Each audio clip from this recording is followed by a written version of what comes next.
हमारे 200 महापुरुष पैदा हुए हैं, तथागत बुद्ध से लेकर पूज्य कांचीराम साहब तक। मैं उनको नमन करता हूं, उनको प्रणाम करता हूं।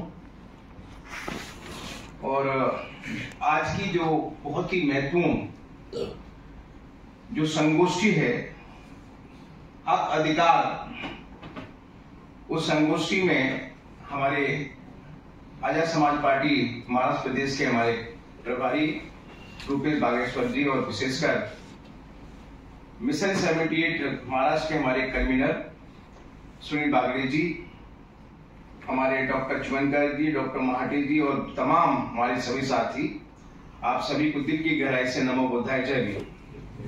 साथी, मैं सब्जेक्ट पे बात करूंगा। हालांकि जो ये विषय है बड़ा टेक्निकल सब्जेक्ट है और कानूनी भी सब्जेक्ट है। ना मैं टेक्निकल व्यक्ति हूं, ना कानून के बारे में मुझे बहुत कुछ जानकारी है, लेकिन फिर भी थोड़ी बहुत मुझे जानकारी मैं आपके सामने शेयर करना चाहता हूं। साथ ही जब हम आरक्षण की बात करते हैं तो आरक्षण का प्रारंभ छत्रपति साहूजी महाराज से करते हैं, क्योंकि आपने सुना होगा कि छत्रपति साहूजी महाराज, मैं धीरे धीरे आपके सब्जेक्ट पे आऊंगा। छत्रपति साहूजी महाराज आरक्षण के जनक हैं। अब प्रश्न है कि छत्रपति साहूजी महाराज के दिमाग में आरक्षण की बात आई कैसे? जब वो महाराज थे, राजा थे, तो उन्होंने अपना अस्तबल में देखा कि उसमें बहुत सारे घोड़े बंधे हुए थे। जो ताकतवर घोड़े थे वो तो दाना, घास, फूस या कारे थे, लेकिन कमजोर जो घोड़े थे वो कोने में खड़े थे। जो ताकतवर घोड़े थे उनकी तरफ बड़े खतरनाक दृष्टि से देखते थे और कमजोर घोड़े वो दाना पानी नहीं खा पाते थे। तो ये बात छत्रपति साहूजी महाराज जी ने महसूस किया कि ये हाल हमारे देश में जो कमजोर लोग हैं, चाहे वो दलित कहेंगे, एससी कहेंगे, एसटी कहेंगे, ओबीसी कहेंगे, माइनॉरिटी कहेंगे, और गरीब लोग जो भी हैं, उनका भी यही हाल है कि जो ताकतवर जो लोग हैं उनको तो सब कुछ मिलता है, कमजोर लोगों को नहीं मिलता है। तब आरक्षण के जनक छत्रपति साहूजी महाराज ने अपने शासन प्रशासन में 50% का आरक्षण इस देश के गरीब जो लोग हैं, एससी, एसटी, ओबीसी को लोग हैं, उनका करने का काम किया। इकोनॉमिक बेसिस पर करने का काम किया। क्या नहीं किया? कहीं कोई लड़ाई हुई? किसी ने शोर मचाया? नहीं मचाया। मैं ये बात इसलिए कह रहा हूं कि ये सब साजिश के तहत हो रहा है आपके साथ। तो बासक साहब, आप मंत्री रहे उत्तर प्रदेश सरकार में, आपकी जान पहचान कहीं हो सकती है, हमारी नौकरी की जुगाड़ लगाओ, असिस्टेंट प्रोफेसर जगह निकली है।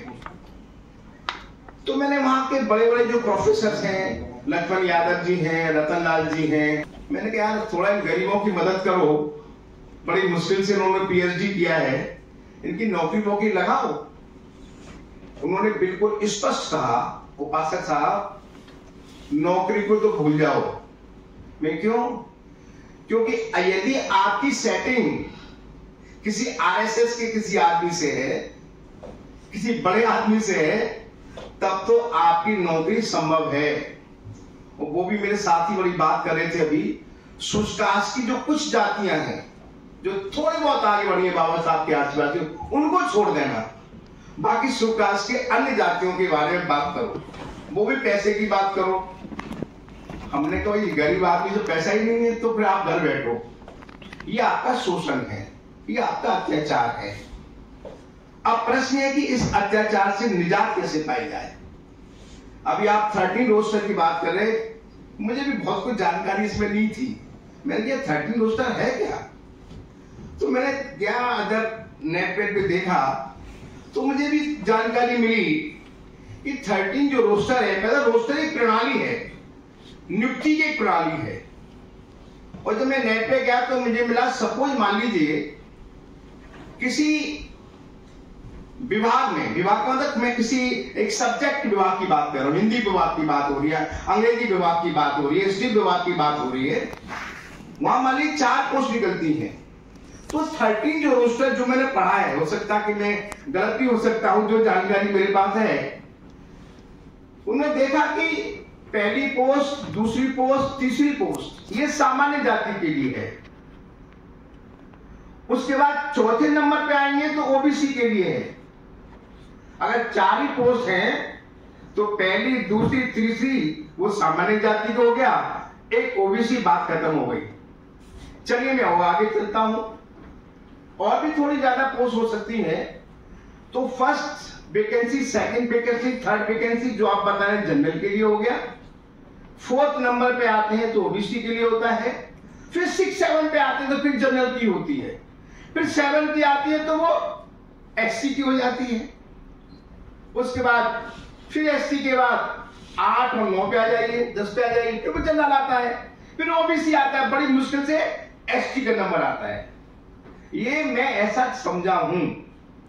ये जो प्रणाली है, मैं आपको धन्यवाद देना चाहता हूं आप लोगों को का जो काम जिन्होंने किए, ऐसे मान्यवर कांशीराम साहब और सभी महापुरुषों को विनम्र अभिवादन करता हूं। साथियों, आज का जो ये विषय है, ये विषय आज का नहीं है, मुझे ऐसा लगता है। ये विषय हजारों सालों से का है, क्योंकि ये विषय जहां से शुरू होता है और जिनके लिए ये विषय है वो है शिक्षा। और शिक्षा उन लोगों के हाथ में थी कि जिन्होंने हमें शिक्षा कभी हमारे पास आने नहीं दी। हजारों साल से हमारे अनेकों महापुरुषों ने संघर्ष किया और उन्हीं के संघर्ष का नतीजा है कि आज हम इस मुकाम पर हैं। महात्मा फुले कहते थे, विद्ये विना मति गेली, मति विना नीति गेली, नीति विना गती गेली, गती विना वित्त गेली, वित्त विना सूत्र कशी। एवढे अनर्थ एका अविद्येने गेले। बाबासाहेब म्हणत होते, शिक्षण हे वाघिणीचे दूध आहे, हे गुरुकुल जो याला प्राशन करेल तो गुरुकुल्याशिवाय राहणार नाही। सुबोधताई बोलत होते, शिक्षण हे दोधारी तलवार आहे, हे कोणाचा जीव घेऊ शकते तर जीव वाचवू पण शकते। तर शिक्षणाचे महत्व महापुरुषांनी सांगितले आहे। मित्रांनो, हा जो विषय आहे, याच विषयावर आपल्या विरोधकांनी कड़ा प्रहार या जीआरच्या माध्यमाने केलेला आहे। त्यांना माहिती आहे की शिक्षण जे आज हे जे शिकवणारे प्राध्यापक आहेत आणि त्यांना जे शिक्षण मिळणार आहे या प्राध्यापकांच्या माध्यमातून 15 डॉक्टर, 20 इंजीनियर और 25 प्राध्यापक हो, वो समाज को मैं सशक्त समाज मानता हूँ। आज हमारा समाज में हजारों इंजीनियर, डॉक्टर, प्राध्यापक थे, लेकिन हमारा समाज दोहरी मानसिकता में है। एक तरफ तो बहुत आगे बढ़ा और गुलामी की ओर गया, और एक तरफ जो संघर्ष करते रहे, आज भी हमारा समाज अन्याय, अत्याचार और उत्पीड़न सहन कर रहा है। साथियों, मैं ज्यादा वक्त नहीं लूंगा। मेरा कहना यही है कि बाबा साहब ने जब 1956 में आगरा में कहा कि मुझे पढ़े लिखे लोगों ने धोखा दिया, जिनके ऊपर में मैं बहुत बड़ी उम्मीद रखा हूँ, लेकिन यही बात को आगे ले गए जाके बाबा साहब की माननीय कांशीराम साहब ने बहुत ही गहन अध्ययन के साथ में उन्होंने बहुत विचारपूर्वक ये पढ़े लिखे लोग, समाज के जो एससी समाज के, एसटी समाज के जो लोग हैं, इन लोगों ने जो बाबा साहब की सोच थी, वो सोच के अनुरूप कार्य करना चाहिए, समाज को नेतृत्व देना चाहिए, समाज को शासक बनाना चाहिए। क्योंकि बाबा साहब ने हमें एक ही कहा है, 24 सितंबर 1944 को कई डिसीजन हुए हैं, शायद आप लोगों को मालूम है, लेकिन हमने अभी तक इसके बारे में चर्चा नहीं की है, और सभी मुद्दों पर आरक्षण को कम किया गया है, जिनमें आज एससी, एसटी, ओबीसी, एमपी इत्यादि समुदाय के आरक्षण को ठेस पहुंची है। मैं एक एक आपको बताना चाहता हूं, जिसपे हमने एक भी बार विरोध प्रदर्शित नहीं किया हुआ है। सबसे पहला मुद्दा है माइनॉरिटी कॉलेजेस होना। सभी यूनिवर्सिटीज में, महाराष्ट्र में माइनॉरिटी कॉलेजेस बनने से, जिसमें कि उन्होंने Hindi minority, Christian minority, Jain minority, इस तरह के माइनॉरिटी के कॉलेजेस बनाए किए, यूनिवर्सिटी से करवाए। उसमें उनको पूरा रिजर्वेशन चला गया है। जितने जितने माइनॉरिटी कॉलेजेस है वो माइनॉरिटी कॉलेजेस देने की वजह से रिजर्वेशन चला गया है। अभी उसमें एक मुद्दा ऐसा है कि यूनिवर्सिटी ने ये देखना चाहिए, माइनॉरिटी कॉलेज का एक नियम ऐसा है कि 50% आपका जो एडमिशन है उस कैटेगरी में होना चाहिए। अगर जैन माइनॉरिटी है तो 50% जैन माइनॉरिटी का एडमिशन होना चाहिए, क्रिश्चियन माइनॉरिटी है तो 50% क्रिश्चियन माइनॉरिटी का होना चाहिए। ये जो ऑब्जर्वेशंस है, हर साल यूनिवर्सिटी कोई कमेटी भेजती नहीं है कोई कॉलेज में कि ये माइनॉरिटी कॉलेज में है, या देख के जाओ कि वो इनके माइनॉरिटी जो हिंदी माइनॉरिटी के 50% एडमिशन हुई है क्या। ऐसी कोई भी कमेटी नहीं है। और मैंने मैं सीनेट मेंबर हूँ, सीनेट में ये प्रस्ताव भी रखा है कि एक ऐसी कमेटी बनाई जाए कि जितने भी माइनॉरिटी कॉलेजेस बने हुए हैं उस माइनॉरिटी कॉलेज में 50% उस माइनॉरिटी का एडमिशन होता है क्या। अगर नहीं होता है तो उन पर कार्रवाई करना चाहिए, क्योंकि माइनॉरिटी के नाम पे उन्होंने रिजर्वेशन खत्म किया हुआ है। इसके ऊपर भी हमने थोड़ा विचार करना चाहिए। दूसरी बात है, नेशनल एजुकेशन पॉलिसी 2020 में उन्होंने क्लस्टर कॉलेजेस का एक कंसेप्ट लाया हुआ है। क्लस्टर कॉलेजेस से क्या होने वाला है, तो क्लस्टर कॉलेजेस अगर बनता है, कॉलेजेस का क्लस्टर बनता है तो नंबर ऑफ पोस्ट आपकी कम हो जाएगी। नंबर ऑफ पोस्ट आपकी कम हो जाएंगे, ऑटोमेटिकली आपका रिजर्वेशन चला जाएगा उससे। और उसी के साथ में उन्होंने ऑटोनॉमस कॉलेजेस या प्राइवेटाइजेशन ये सभी इंस्टीट्यूट करने को देख रहे हैं। और इस प्राइवेटाइजेशन और ये ऑटोनॉमस डिपार्टमेंट की वजह से उसमें भी रिजर्वेशन खत्म होने के चांसेस है। उसके बाद में सर ने, जैसे बागड़े सर ने बताया कि 11 अप्रैल 2022 को जो जीआर आया है, उस जीआर में उन्होंने 100 पॉइंट रोस्टर की जगह जो सब्जेक्ट वाइज रिजर्वेशन था उसमें उन्होंने 13 पॉइंट रोस्टर को अप्लाई किया। अब 13 पॉइंट रोस्टर में सर ने कैलकुलेशन बराबर बताया है कि अगर 13 पोस्ट अगर उस इंस्टीट्यूट में है, उस सब्जेक्ट में अगर नहीं है तो एसटी कैटेगरी का आदमी लग नहीं सकता है। 7 जगह अगर उनके पास में नहीं है तो एससी को नहीं दिया जाएगा। ठीक है, तो ओबीसी को कुछ। धन्यवाद सर।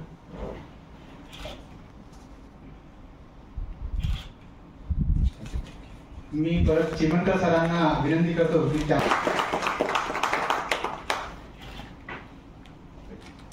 पुष्पचित्र घेऊन करा।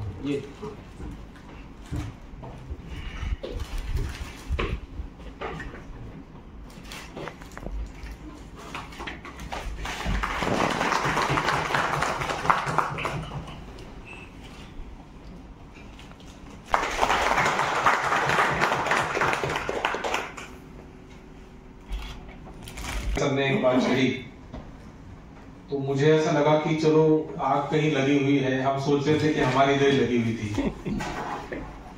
तो बागड़े सर को इस विषय के बारे में जो जानकारी है और उन्होंने बहुत विस्तार से यहाँ पर बातें रखी हुई है।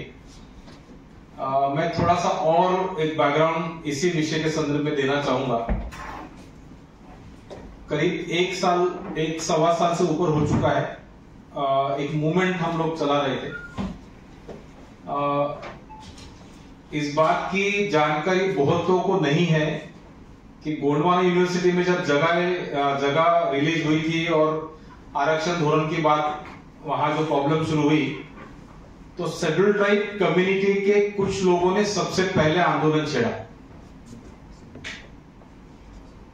और वहां पर गोंड समाज के नाम पर एक संगठन है। उस संगठन ने इस बात को उठाया अपने अधिकार के लिए और जो एडवर्टाइजमेंट पोस्ट हुई थी उसको चैलेंज करने के लिए आगे कुछ की, लेकिन कुछ ताकत कम पड़ रही थी। तो डॉक्टर एडवोकेट सुदामे करके नागपुर के है, धोंदोली एरिया में रहते हैं। तो एडवोकेट सुदामे से किसी का परिचय था। एडवोकेट सुदामे ने उन लोगों से कोई भी रुपया न लेते हुए 1 रुपया उनसे नहीं लिया और वो पिटीशन जो है वो पिटीशन हाईकोर्ट में दायर की। वो केस जस्टिस चांदोरकर के बेंच पे लगी और जस्टिस चांदोरकर ने उस केस को रिजेक्ट कर दिया। जो ग्राउंड्स वहां रिजेक्ट करने के लिए उन्होंने दिए वो ग्राउंड हम लोगों के लिए अभी बहुत तकलीफ दे है। ये चर्चा हम लोगों की चली रही थी। हम लोग एक तरफ चर्चा में थे, दूसरी तरफ ये कोर्ट में केस थी, लेकिन हमें इस केस के बारे में बहुत ज्यादा पता नहीं था। लेकिन जब जानकारी मिली तो उस केस की पूरी कॉपी मैंने सुदामे जी से ली।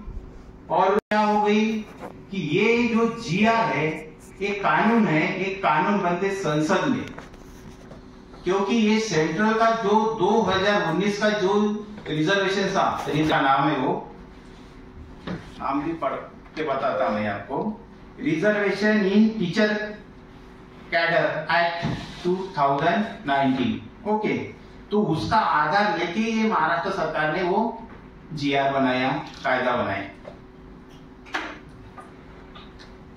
तो दूसरी बात ये हो गई, जहां कायदे बनते हैं वहां अपन ने आवाज उठानी चाहिए। तो ऐसी चर्चा करते हुए तब से लेके हमारे मित्र जो बागेश्वर साहब है, साठे साहब है, उनसे मैंने बात किया। तो बात करने के बाद उन्होंने बोला कि नहीं, सही बात है, ये तो अपने लोग लगेंगे नहीं, तो क्या करना चाहिए बोला साहब। तो उन्होंने बोला कि ये हमारा एक सांसद है जो नगीना से चुन के आया है बहुत सारे मत से, तो वो उनसे बात अपन ने करनी चाहिए। उसके पहले उन्होंने ये कहा कि जो केंद्र के कोऑर्डिनेटर है, जो हमारे केंद्रीय कोऑर्डिनेटर आयुष्मान गौरी प्रसाद उपासक साहब, उनसे बात करनी चाहिए। तो उन्होंने मुझको बोला कि सर आप चलते क्या दिल्ली। मैंने थोड़ा सोचा और आंसर उनको दे दिया, चलो साहब आता। तो मैं दिल्ली गया उनके साथ। उन्होंने मेरी मुलाकात उपासक साहब से करवाई। उपासक साहब को मैंने पूरा डिटेल बताया, जीआर बताया, सभी बताया। तो जीआर के आधार पर उन्होंने कहा कि बराबर है, बोले कि अभी SC ST कैंडिडेट नहीं लगेंगे बोले। तो उन्होंने मुझको भाई चंद्रशेखर आजाद साहब है, उनसे भी मिलाया। पार्लियामेंट सेशन चालू था तो ज्यादा उनसे बात नहीं हो पाई, लेकिन साहब ने बोला मुझको कि उपासक साहब से जो भी बात है वो आप कीजिए, हम उसको देखेंगे। और साहब ने, उपासक साहब ने भी मुझको आश्वासन दिया कि देखो बोले बागड़े साहब, आप जिस लोगों के लिए ये काम कर रहे तो वो लोग आना चाहिए और उनके साथ बात होनी चाहिए। उनका भी सही है, जिस लोगों के लिए अपन कर रहे तो वो लोग आना चाहिए जो हम लगे हैं।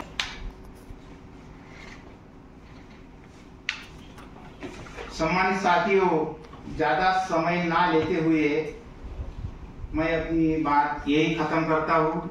मुझको आपने सुना, सबका मैं धन्यवाद करता हूँ। उसमें स्वतंत्र जगह निकलती थी और उसके लिए स्वतंत्र आरक्षण था। जैसे मान लो एखादे डिपार्टमेंट में, यानी मैथमेटिक्स हो गया, फिजिक्स हो गया, हिंदी हो गया, मराठी हो गया, उसमें स्पेशल जगह निकलती थी। फॉर एग्जाम्पल के तौर पे मैं बताना चाहता हूँ, एक सब्जेक्ट में 4 पोस्ट है, तो पहले जो 2 पोस्ट रहती थी वो ओपन की रहती थी, उसके बाद SC की रहती थी और चौथी पोस्ट रहती थी ST की। लोग लगते थे और ST के 5 लोग लगते थे। लेकिन अब क्या हुआ, वो केंद्रीयकृत हो गई। केंद्रीयकृत यानी जो 13 पॉइंट रोस्टर है, 13 पॉइंट रोस्टर का आधार लेके महाराष्ट्र सरकार ने, अभी यहाँ की अगर बात करते हैं तो महाराष्ट्र सरकार ने 1 अप्रैल 2022 से वो जीआर लागू किया और जीआर वो निकला है 11 अप्रैल 2022 को ये जीआर निकला है वो। और ये जीआर के बाद जो भी भर्तियां होती है या हुई है वो हिसाब से, वो जीआर के हिसाब से होती है। और उस जीआर के वजह से सबसे ज्यादा नुकसान जो है वो SC और ST समुदाय का है। अभी हाल ही में 2023 में गोंडवाना यूनिवर्सिटी में भर्तियां हुई 7 डिपार्टमेंट के लिए, 7 डिपार्टमेंट, और 7 डिपार्टमेंट में हर एक डिपार्टमेंट में 4-4 जगह निकली। तो 4 जो जगह निकली तो टोटल जगह थी 30 जगह में से एसटी कैटेगरी की एक भी जगह नहीं थी। सिर्फ एक एससी कैटेगरी की जगह थी, वो भी अभी कुछ दबते हुए आवाज आ रही थी, ये गलती से निकली। तो अगर यही जीआर रहा तो सामने जाके एससी एसटी समुदाय के जो लोग हैं ना, वो 100 साल पीछे आएंगे। ये मैं नहीं कह रहा हूं। हिंदुस्तान टाइम की अगर रिपोर्ट देखेंगे आप, 2019 में छपी थी। इडेक्स लाइव रिपोर्ट देखेंगे आप, जो 2019 में छपी थी, तो उसमें ये स्पष्ट लिखा है एससी कैटेगरी 50% अभी कम हो गई। जो लगने वाले थे ज्यादा लोग, तो अभी उसका जो कोटा है 50% अभी से कम हो गया। एसटी कैटेगरी का अभी से 80% कोटा अभी कम हो गया। और इवन ओबीसी जो भाई है लगने वाले थे, उसका भी 30% कोटा अभी से खत्म हो गया। सर्वांना महाराष्ट्र दिनाच्या आणि कामगार दिनाच्या शुभेच्छा देतो। जसे की सर्वांना माहीतच आहे, आपण जे काही चर्चासत्र घेणार आहोत, त्या चर्चासत्राचा मूळ उद्देश जो आहे तो आरक्षणाचं जे काही धोरण सरकारने राबवलेलं आहे आणि त्या धोरणामध्ये निरनिराळे जे काही बदल होत आहेत, त्या बदलामुळे हळूहळू काय होत आहे की आरक्षण जे आहे, मागासवर्गीयांचं जे आरक्षण जे आहे ते हळूहळू संपवले जात आहे। त्याच doctor Vikas Jambhulkar sir, doctor Umesh Indurkar sir, doctor Sangpal Narnaware sir, doctor Shrikant Bhowate sir आणि doctor Chandrashekhar Bhowate sir please. नहीं दोन लोग अरे आइए भाई आइए, ये सबका कार्यक्रम है। अपने वो बराबर है, अपने रिप्रेजेंट नहीं करा। अरे आपकी आओ तो यहाँ सब अपनी एक सर की है, कोई अलग नहीं है।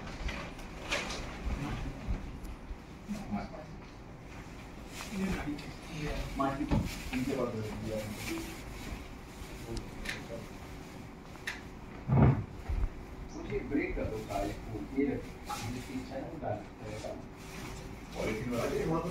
क्वालिटी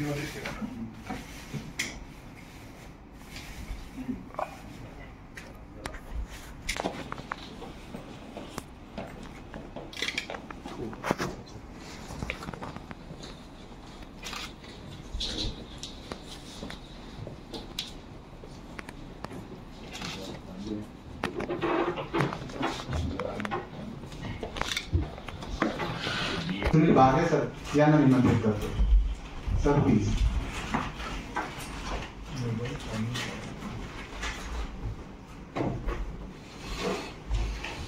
महाकारुणिक तथागत गौतम बुद्ध, आरक्षण के जनक राजश्री शाहूजी महाराज, संविधान रचिता एवं SC ST OBC religion minority के एकमात्र मसीहा बाबा साहब डॉक्टर भीमराव अंबेडकर इस धरती पर समय समय पे जन्मे हुए सभी मानवतावादी महापुरुषों को श्रद्धा सुमन अर्पित करते हुए आज के कार्यक्रम के अध्यक्ष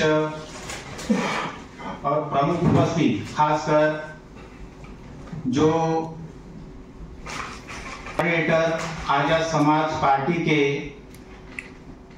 एवं पूर्व मंत्री उत्तर प्रदेश आयुष्मान गौरी प्रसाद उपासक साहब, चिमनकर साहब,